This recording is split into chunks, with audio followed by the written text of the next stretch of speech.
Jazz is more than a technical experience for Philadelphia, Pennsylvania native alto saxophonist Jaleel Shaw. It's a moment for the music to speak to his soul. Jaleel's journey is a story of deep musical tradition, heartfelt emotion, and creative boundary pushing. A shared experience with NEA Jazz master drummer Roy Haynes, multi-Grammy Award-winning bassist Dave Holland, and Grammy-winning pianists Kris Davis and Robert Glasper, to name a few musicians who value Jaleel's intense and immense talent. This is Steve Browngen. Welcome to Strictly Jazz Sounds, your podcast for conversations about all things jazz. Today we're thrilled to feature alto and soprano saxophonist, composer, and band leader Jaleel Shaw. From his Philadelphia roots to his latest album, Painter of the Invisible, we first delve into Jaleel's life as a parent of a newborn child and how it deepens his spiritual purpose in performance. In the interview, Jaleel's baby can be heard a few times, giving in real time that sense of parenting while being a creative who must find time to do just that, balancing both jobs that require tremendous attention and emotions. The history of the Philly jazz scene is rich with iconic musicians, including John Coltrane, McCoy Tyner, and the Heath Brothers, to name a few. In recent years, that treasure chest of talent continued. Christian McBride, Joey DeFrancisco, and now Jaleel Shaw. He credits lessons with Dennis Sandole, a teacher who highly influenced John Coltrane, for introducing global scales that he now uses during his improvisations. But one of Jaleel's major influences was Roy Haynes, who mentored him for years. One opportunity was following one of his early performances with the jazz legend. He said to be conscious of the moment when improvising. Jaleel heeded this advice in all his performances over the ensuing 20 years. Painter of the Invisible is his first recording in 13 years. Jaleel Shaw assembled an all-star quartet that includes Lawrence Fields on piano, Ben Street on bass, and Joe Dyson on drums. Jaleel Shaw is, of course, on alto and soprano sax. The album features two guest stars, vibraphonist Sasha Berliner and Norwegian guitarist Lage Lund. Jaleel explains Painter of the Invisible as a tribute to ancestors and losses, including Tamir Rice, Breonna Taylor, and others who were shot by police officers in their neighborhoods. The personal theme that Jaleel applies to this project explores invisibility, grief, and community, and music as a healing force. He's a fierce advocate fighting book bans and the erasing of the African American culture by the Trump MAGA forces in this country. Thanks to Jaleel Shaw, the owner of Shangu Records, 3 songs are selected for the playlist for Painter of the Invisible. Gina's Ascent, Tamir for Tamir Rice, and The Invisible. I know you have many other podcast choices to make, and you selected this one, so thank you for doing that. So join me in my conversation with one of today's rising stars in the jazz universe, saxophonist Jaleel Shaw. Here on Strictly Jazz Sounds, Steve Browngen, your host.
Jaleel Shaw, thank you for joining with me today on Strictly Jazz Sounds. Thank you for having me. It's great to be here. I'm looking forward to talking with you. I have your latest album, Painter of the Invisible, Yes. out now via Shangu Records, which is your label. And it features on piano Lawrence Fields, on bass is Ben Street. Of course, you are on alto and soprano sax. And on guitar is Lage Lund. And Yes. on vibes, oh, this was great that you were able to lasso the great Sasha Berliner Yes. Absolutely. as a guest on Gina's Ascent. How an appropriate addition to your group. Yes. Yes. Well, we're going to talk about the album in a little bit, but I first want to say congratulations to you and your new family. And Oh, thank you. how's that going for you? It's been great. It's a whole new world. It's a whole new experience for us. It's been sometimes challenging, enlightening. We're learning a lot and waking up to this beautiful little girl. I would say every day, but it's more like every 2 hours. And it's really beautiful. It's really beautiful. I was just looking at her and she's growing really rapidly. My mom sees it more than I do because my mom doesn't get to see her as much as I do. But every time my mom comes, she's changed. She's changed so much. But it's definitely changed my wife and I. It's changed our life. And it's a beautiful thing to have this new human being to focus on, someone to introduce new things to, and hopefully bring them into this crazy world and raise a great human being that can make some change in this world. That's what I'm looking forward to the most. Yeah, it's a very special thing. And it's one that I certainly hope that you and your wife grow with her. Yes. What challenges are you experiencing relative to your music? I don't think there's anything relative to my music. The interesting thing is, someone just asked me this yesterday. If someone asked me if I feel different when I play, and I do feel, I think I do feel like there's a new purpose in what I'm doing. And it's not really a challenge. It's like the definition of what I'm doing. It's defined. My purpose is defined a little bit more. And I guess I realized the importance of what I do and like touching lives. And it really makes, it's always been important for me to connect with people on a spiritual level. But I think even more so now when I play, I feel that. I feel like that's a priority more than it ever has, like more than making sure I play the right notes or making sure that I'm playing the right chord changes. There's a spiritual thing that's happening that's a little bit deeper, I think, now. Yeah, that deeper thing is going to come back to you time and time again. And when you're playing, feel that child and feel the child inside you. And how does it work when you travel? I know, for instance, we have coming to Columbus this weekend, Linda Mahon, and Fabian. I just talked to Linda yesterday. Yeah, that's right. I did see Yeah. that, as a matter of fact. We were just texting yesterday. I was sending her pictures. I'm from Philadelphia, and it's not far from where I am here in New Jersey. So my mom comes up and helps out, and my wife is just now getting back to work. She's a classical violinist, and she teaches, and I teach as well at Manhattan School of Music on the days when we're teaching. My mom has been here helping out. And then when my wife goes out to teach, sometimes I'm home with the baby, or if I'm out, my wife is with the baby. Now And that's the way it should work. that's a different challenge. Yeah. You know, the schedule challenge. But everyone that I've talked to has said it works out over time. Getting used to having less time than you used to have. And it's going to work like that for the rest of your life, Right. until she leaves home. Absolutely. And when she becomes a teenager, whoa, I got a Watch little bit out. of time before that happens. you will not believe how fast this goes. I know that's true. I'm not kidding. It really goes fast. Yeah. If you will, take us back a few years about where you grew up. What did music sound like in your house? What did you and your home and your neighborhood, what did it sound like? What kind of music was there? I'm from Philadelphia. I was raised by in a single parent home, and my mom had a lot of records. And I heard a lot of these records way before I started playing this music. She had everything from Stravinsky to Prince to Michael Jackson, Pharoah Sanders, Themby, Ornette Coleman, John Coltrane, Lee Morgan. These are the records I heard constantly. It's pretty amazing because when I got older and I started playing, I went through my mom's record collection and realized how much of it, and not just jazz, but just a music fan she was, and how much I had absorbed this music well before I picked up a saxophone. She was also taking me to a lot of concerts. When I was around 2 or 3, she took me to see Fantasia, and I was a big fan of Disney movies, and she took me to see those movies regularly. But I think she said 2 years later, she took me to see the Nutcracker Suite. And maybe, no, she said the next year. So I guess I was probably 3 years old. She took me to see the Nutcracker Suite. And she said I kept saying, Mickey Mouse, Mom, Mickey Mouse. And she didn't understand what I was saying. And then later she came to realize that I was referring to Mickey Mouse and Fantasia because the Nutcracker Suite is in Fantasia. So that's when my mom started me. She took me to a music theory and, like a child music workshop. And that's what got the ball rolling with me with music. So she really was the first one who recognized that you had something special. Yeah, she did. She did. And she was able to fill that up and seemed to have paved a path for you. Yeah, absolutely. Absolutely. It's interesting now because when I go back and see all these saxophone records, I'm like, did you have this planned out?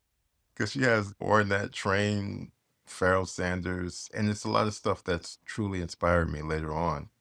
But from there, she started me on violin at 4. And then at 6, I took drum and piano. And then when I was around 8, a man came to my elementary school with a video, which is the video at the beginning of Fantasia. There's like this short cartoon that tells you the evolution of musical instruments. I know what you're talking about. So he played that video, and after the video, he asks, who wants to play a musical instrument? And I raised my hand, and he gave me a sheet to take home to my mom. And that was the beginning of me playing clarinet for a year because there were no saxophones available. And then switching to saxophone at 9 years old. And you took off. Yeah. Now, there's a video clip I saw where you had the alto sax. It was at some event, and it was hard to tell, but it was a band. I could tell it was a band. And there was some older cat behind you named Christian McBride. Philly, I don't know if a lot of folks know this, but Philly, particularly from 1940 until turn of the century, lots of cats came out of Philly. Absolutely. Roy Tyner, John Coltrane, the Heath brothers, you can go on and on. And out of that, obviously, a lot of saxophonists. Yes, absolutely. So you're picking up the tradition, man. Yeah, yeah. Trying to keep it going. What does that do for you? Do you feel compelled to advance that tradition? Does that drive you or part of it? I think it's an interesting thing because it's not something that I think of regularly, but I actually performed so there's a jazz instructor named Lovett Hines that actually taught all of us, Christian McBride, Joey DeFrancesco, Jonathan Blake, Emmanuel Wilkins. The group. We all came through the same program. Yeah. And there were some other saxophonists a guy named Robert Landon, amazing saxophonist that I studied with. There's also Lewis Taylor, Antonio Parker. These are guys that, great saxophonists that are in the Philadelphia and DC area that I grew up hearing as a kid. And unfortunately, our instructor, Lovett Hines, his wife passed, so he had a memorial service. And all the saxophonists were there, all of his students. And when I listened to all these saxophonists, and there's Odine Pope, there's Bobby Zankel, there's Byron Lancaster, and then there's the history of saxophonists that lived in Philly, Coltrane and Hank Mobley, and there's a Sunrise Orchestra, and the Marshall Island was there. You know, that list goes on and on. But I heard that sound during that service. I heard that through my heroes, and I realized, man, this is a Philly sound. This is where it comes from. And it resonated in every saxophonist that got up and played. So for me, I feel as though I really absorbed myself in that environment when I was a kid. I went to jam sessions. And it's not just saxophone, it's just the music. Shirley Scott was there. I was going to jam sessions with Shirley Scott and Mickey Roker, and Jimmy Oliver was a great saxophonist that actually taught John Coltrane. These were people that I was around all the time. I didn't even realize their significance in the jazz world until I left and went to Berkeley and started really buying records. And I would have a Eddie Lockjaw Davis record and see Shirley Scott's name. Or I would have a Sonny Rollins record and see Mickey Roker's name. For me, and these were people that they were just like family to me. And I was really immersed in this sound. So I feel as though there is a tradition of saxophone sound for sure, but I feel like what's deeper about it is that it's a Philadelphia sound. It's a very grounded, earthy sound, if I could try to describe it. And when I hear Christian McBride talk about Philly, there's this incredible pride about that sound. Surely you fit in very well with that, very neatly, because you have such a sound that stands out. Thank you. And Dennis Sandole, tell me about Dennis Sandole. How do you know how do you know that study with Dennis Sandole? Are you okay? I told you I'd do my research. The interesting thing about Dennis Sandole is that I took lessons with him in his later years. I'm not sure exactly when he passed, but he was quite a bit older when I took lessons with him. And I was very young. I may have been maybe 12 or 13. And I remember hearing about Dennis Sandole, and I signed up. I contacted him and I got lessons with him. I literally took maybe 2 or 3 lessons with him. But the information that he gave me at that time was like a little bit over my head. And it took years and years to figure out what it was he was trying to explain to me. But once I did figure out, I realized that this guy was a genius and he was a master too. And I wish I didn't stop those lessons, even though I didn't understand what was going on. I felt like I probably should have just kept going and getting the information from him. But I only took a couple lessons and I felt like I wasn't ready. You got my curiosity now. What was it that he was trying to show you? A lot of times we learned about Western harmony and how that's applied to this music, but he started me off learning all kinds of scales from around the world. So our first lesson, he started writing out these scales, and he would write Egyptian scale, Japanese scale, Chinese scale, Indian scale. But at the time, I don't even know how to apply this information. And he wrote out some lines for me to work out and practice. But again, I wasn't ready for that at the time. When did you think that you became ready for that? I think that I didn't really even start looking at it again until I was in college, which was like 5 or 6 years later. And even then, I don't think I quite understood where I could apply some of that information. But later on, I realized all it really took was me, first and foremost, playing it and starting to hear it, which is something that I wish that I did when I was younger. Or maybe I should have gone to someone else and asked them to walk me through how to apply that information. But it was around maybe 18, 19. And even still, I go back, I find myself going back. I need to look for it now because now that I'm an educator, these are things that I like to share with my students as well. That sounds like a good idea, but the sound that he was trying to share with you, the scales, a lot of people don't understand that the Western sound is so different from rest of the world that when you hear the music from other parts of the world, it's based off of a different scale, different keys, different strings, different everything. And Yes. so it's how do you incorporate that in your music? And you somehow have figured out how to do that. And I was listening to Tamir, which is really a remarkable tune. Thank you.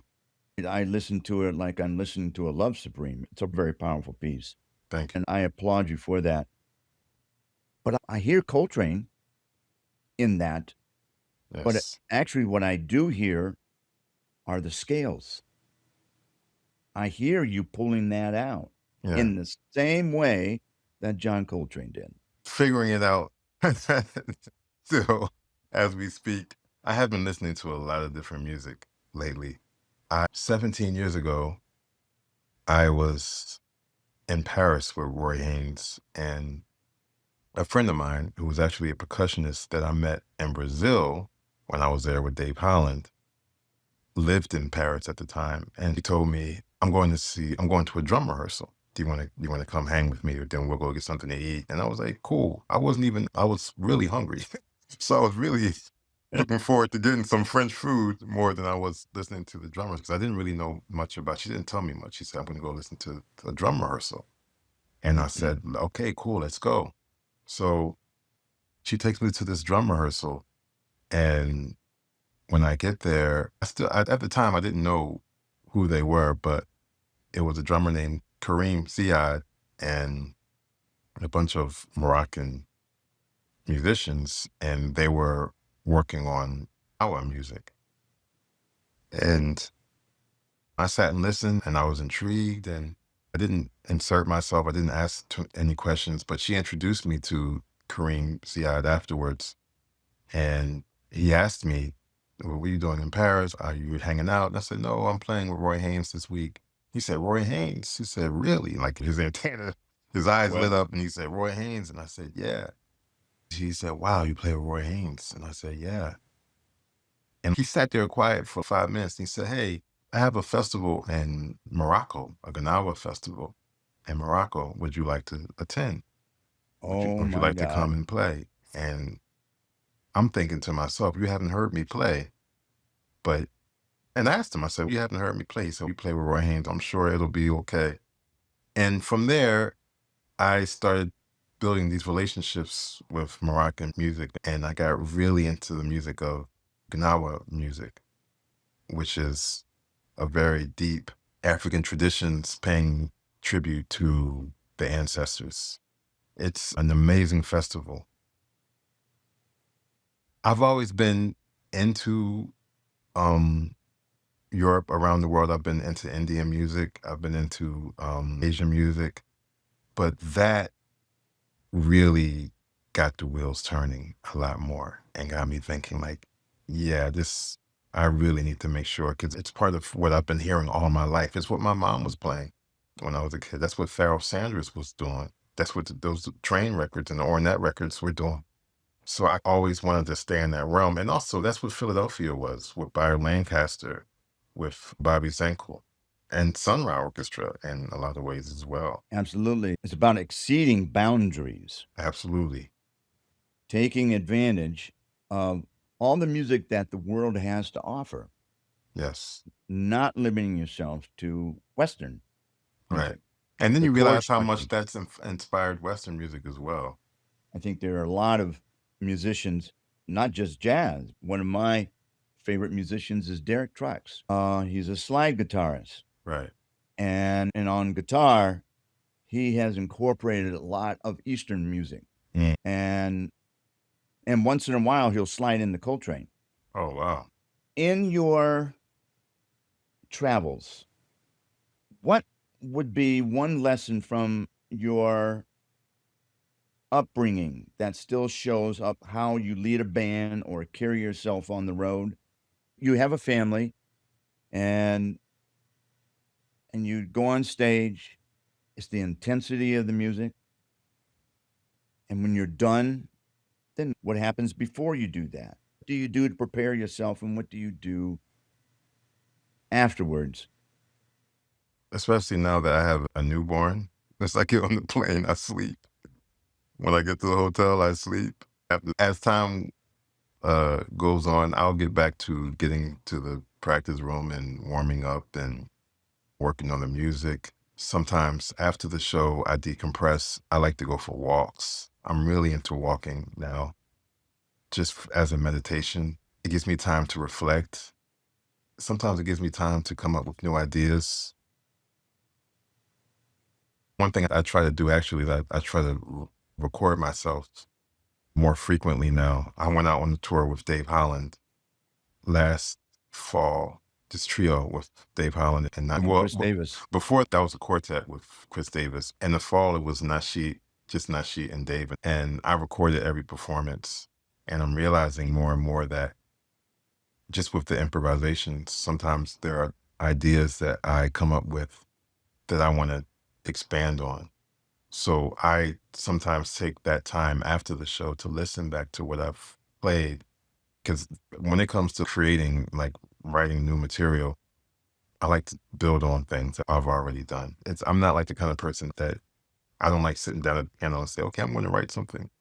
I like to build off of things that I've done creatively, spontaneously in a solo or some idea that I have that probably would never resurface if I hadn't recorded it. That's how I develop. Dave Holland invites that, doesn't he? Absolutely. He's really good about that. That's the first thing I actually noticed when I joined his group, is that we all brought composition to the group. So we're all bringing something to the group, which helps us grow and understand each other even more, I think. But that freedom to express yourself is just like, when you have that kind of freedom, you don't have any fear, because you know that anything you do is going to be embraced and supported. That's a good way to put it. Fear. And I like that. That says it more articulately. Talk about band leaders. Roy Haynes, he remarked once to you, early on in your experience with him, to be conscious of the moment, to be in the moment. What did he Yes. mean by that, and what was the story behind that? This was one of the first gigs that I did with Roy at the Iridium in New York City. And it was maybe the second gig or maybe the third gig.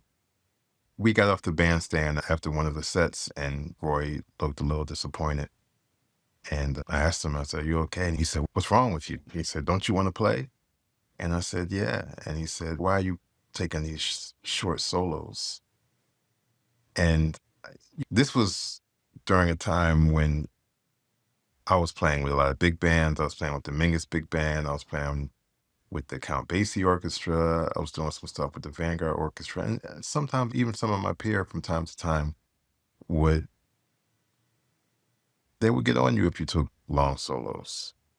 And so I really was trying to be conscious of that. And Roy said, be conscious of the moment. Always be conscious of the moment. And from there on, Roy, he supported everything that we did. It's just same thing with Dave. It's the same thing. When like the masters, when you play with them, it's like the music is so important. It's the most important thing. The moment, right now. And he played with Charlie Parker But Roy used to always say, now's the time. Charlie Parker said, now's the time, now's the time. You know? Yeah. Yeah. So every time we play, and every time I play now, that's how I go about it. That's my approach, is to really make sure I'm expressing myself. As an educator, I always tell my students, even after we rehearse a song, and I'll ask them, if that was the last time that you got to play, how would you feel about that performance that you just did? Would you feel as though you put your all into it, or would you feel as though you weren't really in the moment? And I think that's how we have to, when I think about life, when I think about, especially I have a daughter, every moment is precious. She's growing every day, and to be thankful for the moments we have and thankful for the time that we get to experience these things that will never happen again. That's a real good way to put it. How do you address a student who struggles with that? I feel, if I'm totally honest, not to tip my hat, but I feel as though after working with me, a lot of students don't struggle with that. One thing I do during my ensembles, I'll stop the performance and focus on a student. Sometimes the student might not embrace that too much because it can be a little bit embarrassing if I'm focusing on one person. Yeah. But over time, they come to appreciate it, because my whole thing is, and I tell my students this, don't do this for the grade. And I ask them, why are you playing? I said, people are not coming to see you because you went to Manhattan School of Music and you graduated, or you got an A in improvisation or an ensemble. I said, people are coming, really, this is therapy for them. Music is therapy. Music heals. That's why I play it. That's why I listen to it, because it heals. So you have to think like a healer. You have to express yourself. And I also tell them, as creatives, we have the opportunity to do things that so many people would love to do. You're getting paid to express how you feel and tell your story. Why not take full advantage of it? So I feel as though when I relay that message to them, they usually come around. I tell them, I said, the most important thing is that you're touching people, because that's how you're going to work. It's when someone feels what you have to say or what you're playing. Oh, yeah. If I can't feel the music, it doesn't work. Right. It just doesn't work. And I don't understand how people can sit in a show, sit still. That total boggles my mind. About now, from watching it from the bandstand, I tell you, They just sit there, yeah. you know, it's like they're watching a movie. I think actually you get more emotion during a movie than you do at a jazz concert. That's true. And I just go, how in the world can they sit there? Just sit still. I've got every muscle in my body moving. And it's funny, I've been to shows, and Roy used to tell people, if the spirit hits you, move. He used to say that. Say that from the bandstand. You don't have to sit still. If the spirit hits you, move, shout. If you don't want to stand up, if you don't want to dance, don't be afraid. Like, I feel as though the audience doesn't always understand that they are just as much a part of the performance as the people playing. Yeah. It's that energy that makes the performance complete. You guys get the feedback. It is people responding to you. Absolutely. And then you, in turn, returning to them. It's a conversation. It is a conversation. That's exactly right.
Let's talk about a conversation that you did with Painter of the Invisible.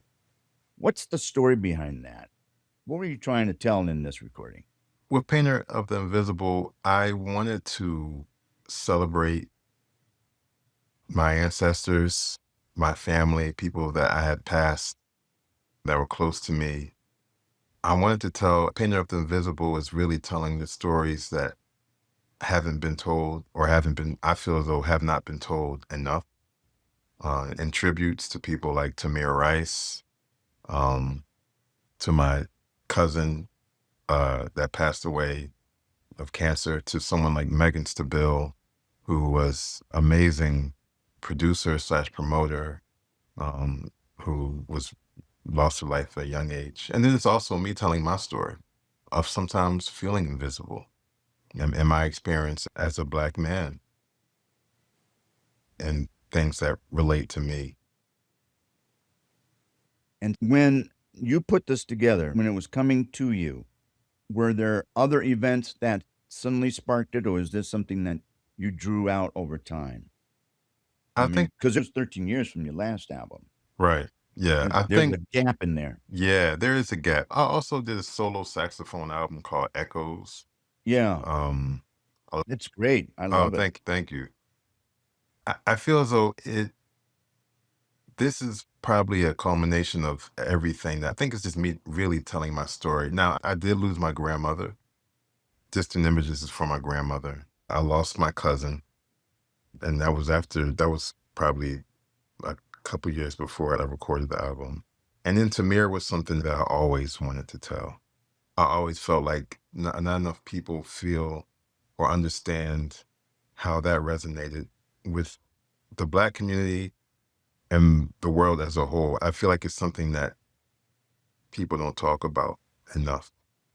And it was something that hit home with me in a time where I felt as though I was maybe getting a little bit numb. I was hearing about young Black men and Black women having their lives taken from them by the police or some other altercation that involved the color of their skin. I was seeing so many stories that I got numb until I heard about Tamir. And when I heard about Tamir, I literally felt like I lost a little brother, the little brother I never had. And I thought about the things that I was able to do. I had just started playing the saxophone, or really started playing this music when I was 13 or 12 years old. 12 years old, yeah. I had just started playing this music. I went on to go to Berklee College of Music and Manhattan School of Music and play with Roy Haynes and Dave Holland and the Mingus Big Band and put out records on my own. And I thought all that was taken from this young man. Every bit of it. So that's something that still resonates with me. And I really wanted to write something about it. I feel as though that's what this is about. It's just about making sure these stories are not forgotten, making sure these people are not forgotten. The thing is, what did you want the listener to get? I want the listener to understand the pain of a tragedy like this. He wasn't my relative. He wasn't my son. He wasn't my brother. But I want the listener to understand how someone that is not connected to this person in that way could feel about something like this and why it resonated in me, just based off of me reflecting on my life and what I was able to do. And I think to have his life cut short like that it's just such a tragedy. It's such a tragedy. And again, I feel as though sometimes people aren't able to show empathy. Sometimes people aren't able to relate.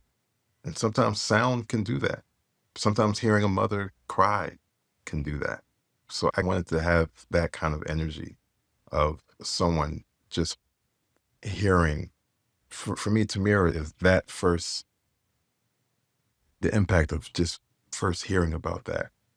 That's what I felt when I first heard the story, and there's like a meditation at the beginning, and then it goes into just devastation, outrage. I wanted people to understand what that is. And I perform it. And when I perform it, I do feel as though people get it because I try to convey that energy. I try to display that energy every time I perform it. You pour your heart and soul into that. I can feel it. Thank you. Just from a recording, I would love to hear it live. Thank you. It's a live recording, but hopefully I can get out to Columbus Yeah. and play it. I've seen the live recording. Yeah, it's a festival in the neighborhood. Oh, yeah. Yeah. Yeah. There's another version of it with Sullivan Fortner and Jonathan Oh, yeah. Blake and Ben Street. Jonathan, oh man, I tell you, we had Jonathan over at the house for dinner. Oh, you did? Yeah, with Kris Davis and Bob Hurst. Okay. Yeah. And when they came to Columbus and we hosted dinner over here, and he took the collards and ripped them apart, man. Oh, yeah. Got into the collard greens. I hope to try some collard greens someday, too. Yeah, I've known Jonathan. I've known him since I was like right around the time I joined Lovett Hines Youth Orchestra. He joined, in fact, I brought him to the youth orchestra. I met him with his father. His father was doing a master class in Philadelphia, and that's when I met Jonathan. Yeah, and his father was, who was his father? Oh, his father's John Blake. John Blake Jr. That's right. I was trying to cue you. And John Blake was an amazing musician, amazing composer, but just an amazing human being. He was like a father to me. Like, oh, really? my wife is a violinist. I met my wife through John. No kidding. John Blake, that was my go-to guy for everything. Any advice I needed, he really supported me and gave me a lot of insight, helped broaden everything that we talked about, music, life. I got that from him. What would have been a pinnacle thing that you think that he said to you or what you should be doing? I don't think I could have one thing. I think a lot of it was really from watching him, the kind of person he was. He was a very giving person, a very welcoming person, warm spirit. We talked about everything from just helping people. He talked about helping people all the time. He talked about going to elderly homes just to play for people. And his mom was in the home for a while. He would play for her too. He was always helping someone. If you needed help, John Blake would help you. I would call him about music. We talked about diet a lot. We talked about food, personal situations I had in life. Just being around someone that had that kind of heart. I don't think I've met anyone that has that kind of heart in my life. Such a very warm human being, just an amazing human being. I think that's learned just from watching him and being around him. He's someone that I truly miss because I don't think he's one of one. He's truly one of one. That sounds like it had a big impact on you in your life. Huge. Probably one of the most important that I've had in my life. I've had a lot of great people, I have to say.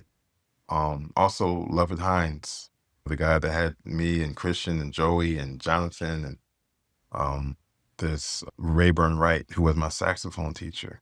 These are all huge role models. And Rayburn Wright taught just about every saxophonist that came out of Philly too. I'm blessed to have really been raised in such a warm, nurturing musical environment. The critics regard your album as a reflection of your emotions. It sounds more urgent, more lyrical, and it's a force to be reckoned with in jazz today. It's not straight ahead. It's not avant-garde. I think it's your best recording to date. Oh, thank you. Thank you. And I'm not alone in that. And because while you're technically brilliant in this, I think your emotions come through the compositions very well. Thank you. It's always important to me. I'm sitting and I listen to it, and I get these images so much easier than in other pieces that I hear from some other musicians. I have your early. Oh, wow. Check that out. Early, huh? Wow, that's very early. And I should tell my listeners I'm showing perspective. Yeah. And also, Wow. Yes, optimism. so I've been listening to you for a long time. I really appreciate, especially the releases that I put out myself. Thank you. Yeah. And obviously, I had to get them from you, Yes. You not the did. store, Yeah. from Yep. you. Yep. So I'm on your mailing list, man. Thank you. Thank you so much. I really appreciate that. Do you see your music as political or more as personal? Where do those overlap for you? I see it as everything. And honestly, I feel it all overlaps. It's just, I want it to be the highest form of expression. I want it to be whatever I'm feeling in the moment. And I feel as though I don't want to limit myself to styles, to themes. I don't want to limit myself in any way. That was one thing when I did the solo record. And that happened because I was home in the pandemic and I had planned on going into the studio and I couldn't. But I was home just practicing into my phone and listening back. And I was already a fan of some solo records by Sam Newsom, and I'm trying to think, I can't think of his name now. I always blank on his name. A great saxophone, actually plays with Dave. I was listening to a lot of solo Chris saxophone. Potter? Not Chris Chris Potter? Potter. This is someone from way back in the day. I can't think of his name. He's an older musician. But Chris too. Chris, I've heard Chris play solo saxophone too. But I always felt like I want to do a solo record, but there was a little bit of fear there. Like, how will it be embraced and will anyone buy it? Mark But Turner did that. yeah. And then Yeah. Mark Turner, I saw Mark actually had one out before, way before this new one that came out. So when I hear all these recordings, I'm like, it's been done. Let me put my version out of that. And with everything that I do, at this point, I don't want to be afraid to hold back on my opinion, on my thoughts, on my feelings, because I think everything that I have to say is valid. And I think that's the important thing of being an artist is that there will be hesitancy. There are moments where I'm very anxious about things that I'm releasing or things that I'm doing. But I think the anxiety is the older I get and over time, the more and more I'm more excited about doing something different and not really caring about what anyone thinks. Just excited that I'm alive to do this, that I can put this out and I can express myself in this way. What does integrity look like in your work? In how you practice, how you treat bandmates, how you present your music? I think it's all of that. I'm glad you mentioned how you treat bandmates because that's a big part of it. I've been Yeah. thinking about just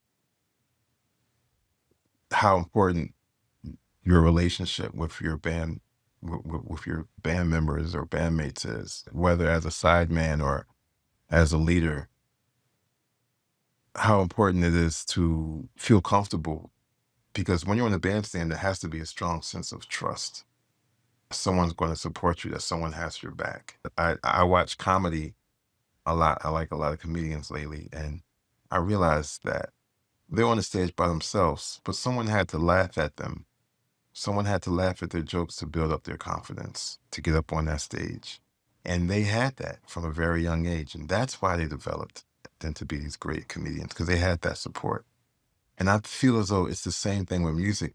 You have to constantly surround yourself with people that truly want to see you do well. Just like a comedian, because if a comedian's going to people that don't want to see him feel like he's a good comedian, and of course you have to be funny, but you can be funny and people not laugh at you too.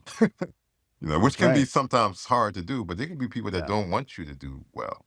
Yeah. So with music, it's important to be around musicians that want to help support your ideas and your message. And you, in turn, have to embrace what they're going to bring to your music. Oftentimes, there are musicians that are very restrictive when it comes to what they want from their artists. And it's something that I've been trying to be less and less of, which is sometimes hard when you have a specific thing that you want done.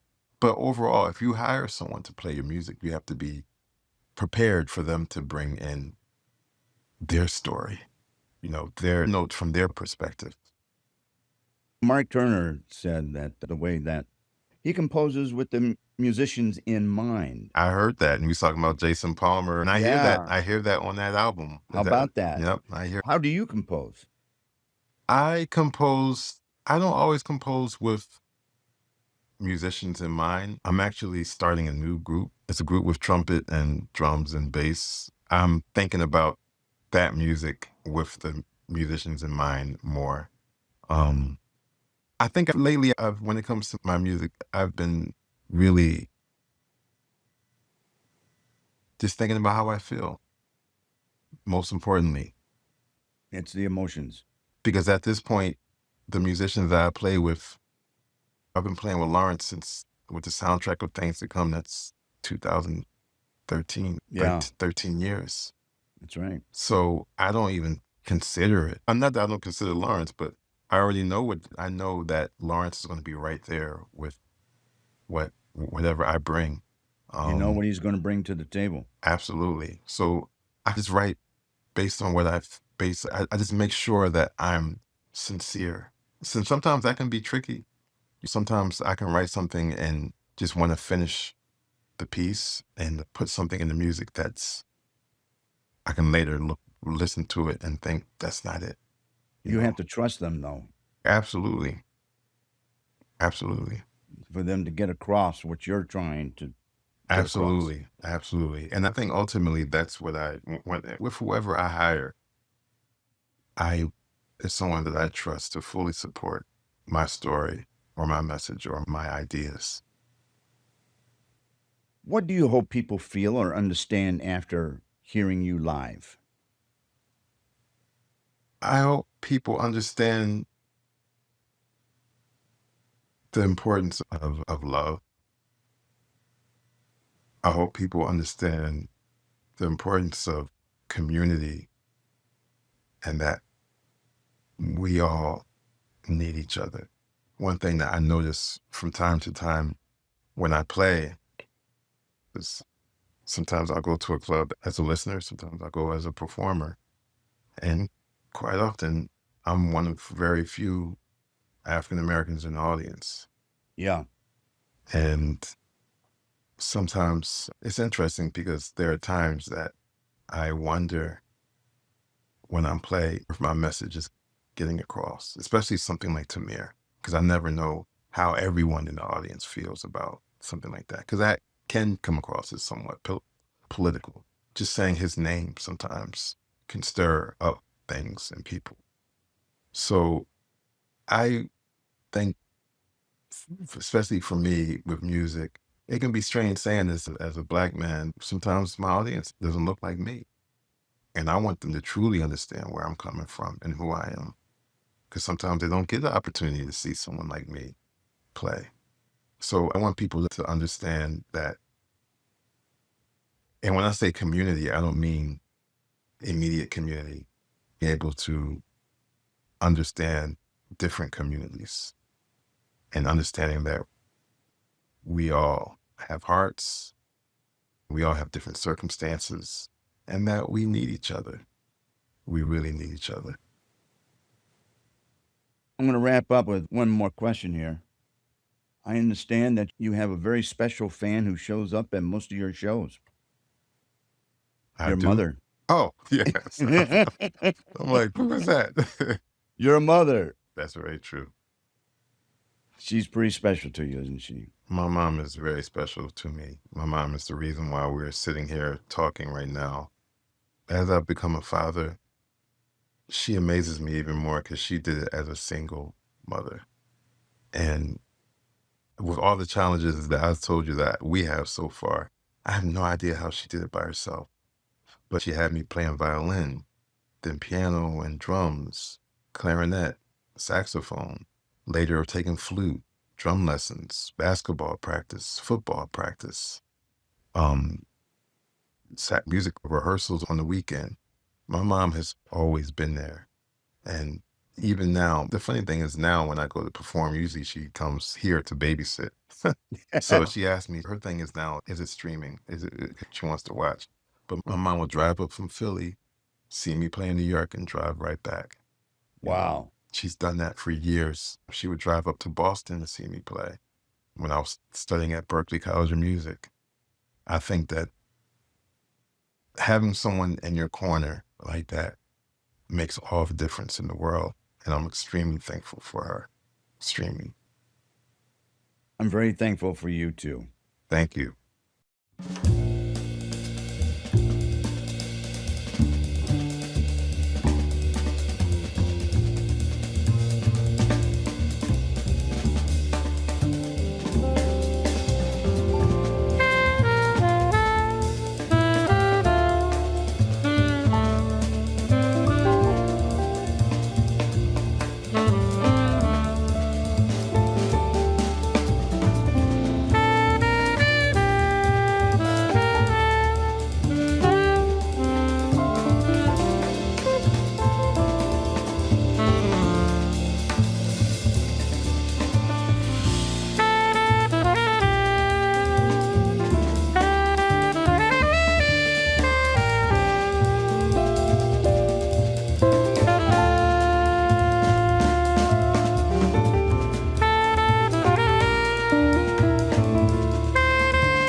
Jaleel Shaw is performing either with his own band or as a sideman with other notable musicians.